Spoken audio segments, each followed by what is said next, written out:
بسم الله الرحمن الرحيم. يا أيها المزمل قم الليل إلا قليلا نصفه أو انقص منه قليلا أو زد عليه ورتل القرآن ترتيلا إنا سنلقي عليك قولا ثقيلا إن ناشئة الليل هي أشد وطئا وأقوم قيلا إن لك في النهار سبحا طويلا واذكر اسم ربك وتبتل إليه تبتيلا. رب المشرق والمغرب لا إله إلا هو فاتخذه وكيلا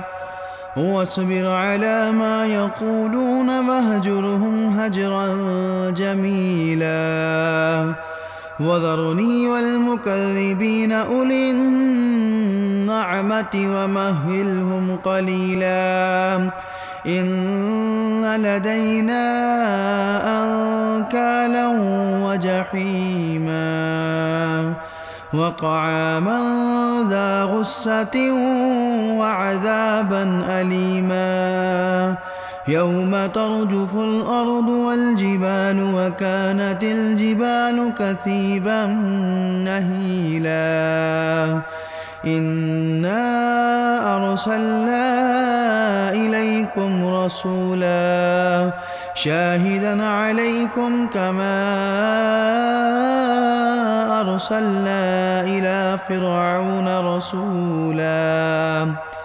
فعصى فرعون الرسول فأخذناه أخذا وبيلا فكيف تتقون إن كفرتم يوما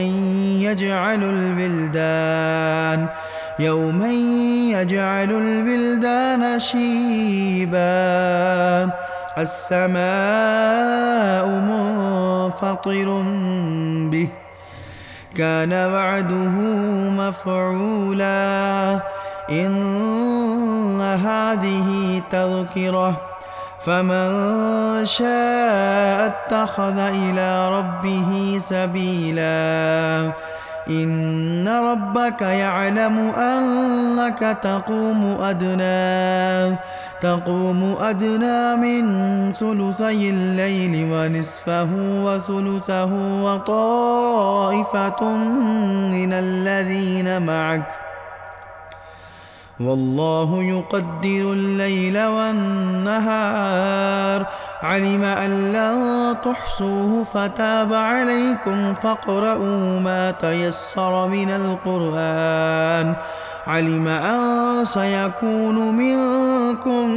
مرضى وآخرون يضربون في الأرض يبتغون من فضل الله وآخرون يقاتلون في سبيل الله فاقرؤوا ما تيسر منه وأقيموا الصلاة وآتوا الزكاة وأقرضوا الله قرضا حسنا وما تقدموا لأنفسكم من خير تجدوه عند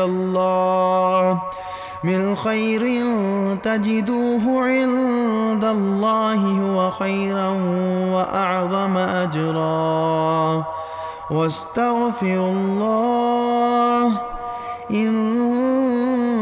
الله غفور رحيم.